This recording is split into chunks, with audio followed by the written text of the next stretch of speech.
So good day. We're going to do an interview for today, and our topic is about divorce.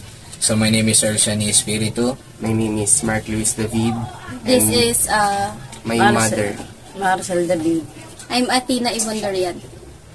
So we're going to proceed to the first question na. So, first question. So, in your opinion, ano po kaya ang reasons ng mga tao ba't sila naghihiwalay? Para sa akin, ang reason kaya naghihiwalay ang mag-asawa, unang-una sila ay hindi nagkakaintindihan sa mga bagay at lalo-lalo siguro sa financial ngayon. Nagmamahal din yung mga ano ngayon. Financial, yun nga, yung cheating, yun yung Mga possible na reasons kung ba't naghihiwalay. Well, pero uso ngayon cheating eh. No? Oo, madami talaga Nagawang trend. Oo. Issue talaga cheating Tapos ngayon. eh. hati-hati na.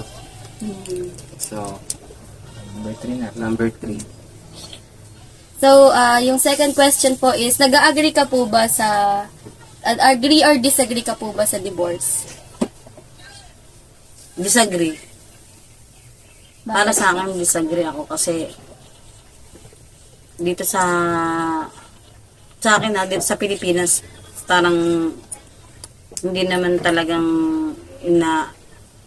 parang hindi allowed na magkaroon ng divorce. Siyempre, sa Pilipinas, mga Kristiyano no? Mga religious yung mga Religious. Yun, mga May ano din, may sense of responsibility din kasi lahat ng tao.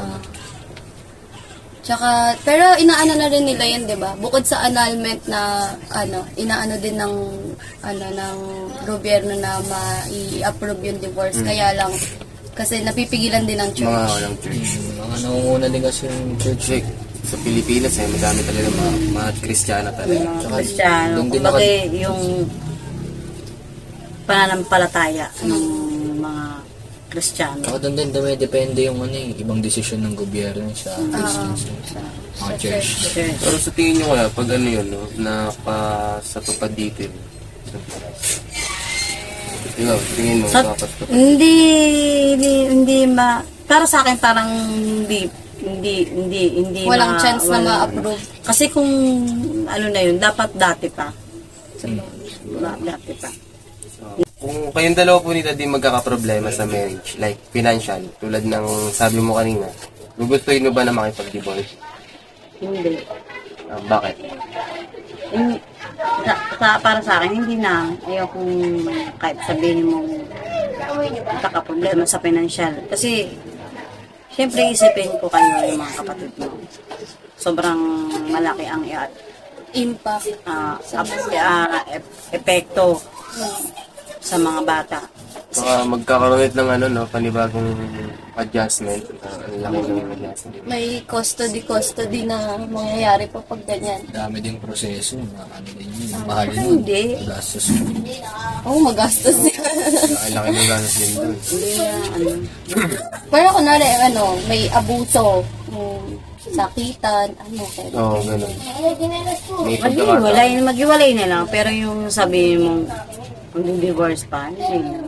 Hindi na parang kasal na lang sa papel, pero iwalay. Hiwalay na lang. Parang ganun. Dito sa Pilipinas, ganun naman yung Madalas naman ganun dito sa Pilipinas talagang So, ayun po, thank you for your cooperation po and for your time po to answer our questions po about divorce. So, next po dito sa aming video is our reflection po. Individual reflection for our interview po. Thank you po. Thank you. Thank you.